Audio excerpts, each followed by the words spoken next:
So in the diagram over here, O is the center of the circle. So let's annotate that. What do I mean? Well, we go look for radii over there. BCD is a cyclic quadrilateral. So for that to be true, we're most likely going to have to just complete that chord over there. G is the midpoint of chord EC. So over here, and luckily that's already been annotated quite kindly for us. AB is a tangent to the circle at B. Well, this is a diameter because O is the center of the circle. And BD runs through that. So we have that going for us.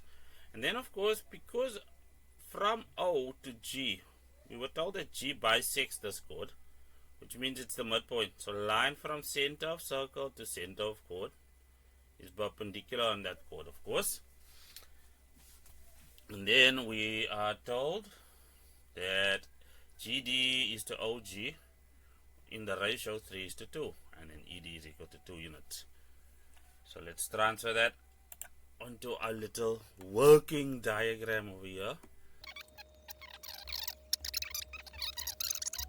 Well, angle A, B, D, if you want, over there is already 90 degrees because the tangent is perpendicular to the diameter or radius, if you so choose. And then we have a scenario over here where OG is perpendicular on EC because it's the line from the center of the circle to the center of the chord. So let's get to going with that. We are going to say that angle G1, this is of course for 8.1, angle G1 is equal to 90 degrees. Why can we say that? Well, OG is perpendicular on EC. That would be the wrong symbol. Why would that be? Because EG is equal to GC. Then of course we have that angle ABD is equal to 90 degrees. Why would that be? Well, the tangent is perpendicular to the diameter. Therefore, G1 plus angle ABD is equal to 180 degrees, which means that what they want is true, and that is that AB is parallel to EC, and that is the converse of supplementary co-interior angles. For 8.2, prove that BE, which is what? Right over there. You need to prove that BE is equal to BC. Well, the easiest method over there, that's almost slapping us right in the face, is congruency. Because what we have over here is that G1 is equal to 90 degrees due to its perpendicularity. Then angle BGC is already equal to 90 degrees. Then we are given this, and then BG obviously is common. So let's just get to that. So in, again for 8.2, in triangle BEG and triangle BCG, we have that, well, BG is common. It is the same side, so it has to equal itself. And then of course we are given that EG is equal to CG. Just like I said, that was given information. And then angle G1 is equal to, well, I'll annotate this and call it 3. You're allowed to do that, mind you. G3, and that is proven.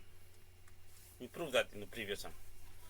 Thusly, triangle BEG is equal in shape and size. That is what congruent means. Triangle BCG, what did we use? RHS. That's the condition. Right angle, hypotenuse, and a side. And that means what were we required to do? So from that we can deduce that PE is equal to PC. That was nice. It's in a nutshell, basically.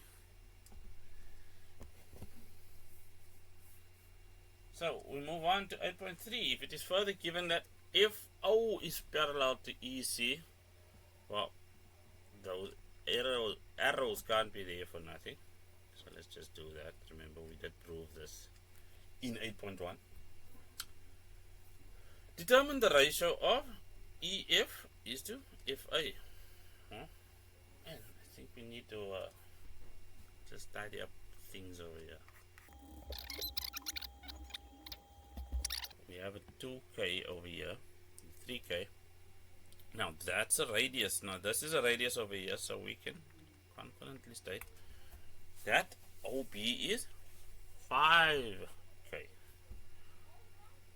Well, what can we state over here? Well, from that, okay. So from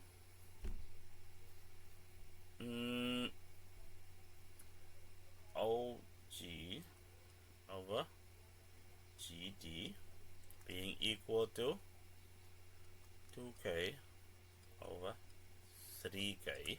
Remember, that was all given information.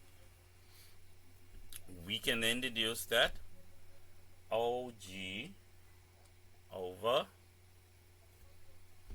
BO over OB is going to equal 2K over 5K. And the reason we can transfer that is because radii are equal to each other. Now, why is that important? Well, quite simply, we have parallel lines all over the show. So we can say that that is equal to OG over OB is equal to EF over FA as required. Why? Because if O is parallel to AB, which is parallel to BC, and that means that is equal to 2K over 5K, which is equal to 2 over 5. Determine the length of BC if the length of the diameter is 20 units. Well, that's kind of nice. So that's 20 units. Now, if you remember correctly, we were told that ED has length 2 units, and we were just told that the diameter has a length of 20 units. Now, what we have over here are a few things we can use. One of them being that angle BED is equal to 90 degrees. So let's annotate that. So angle BED is equal to 90 degrees. Remember, that's the diameter. So what am I on about? That is just an angle in a semicircle. Why is that important? Well, if we were to have a look at everything as it is, I'm going to make this really ugly right now, but the orange bit is now a right angle triangle, which means our dear friend Pythagoras comes into play. So BE squared is equal to, well, BD squared minus ED squared. Let's give credit where credit is due to the Greek, Pythagoras. So that's just going to be 20 squared minus 2 squared.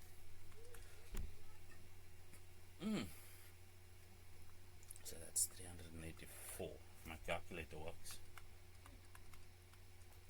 Thusly, BE is equal to the square root of 384 But Mr. K, that's not what they were asked. What we were asked, Mr. K, that's not what we were asked. We were asked for the length of BC. So, yeah, we did it. So that's equal to BC. And that's been proven. Let's just be neat about it and see what 384 is. The square root of 384. Using a calculator, the square root of 384 is equal to, well, 8 times the square root of 6. Get your own decimal value if you want one.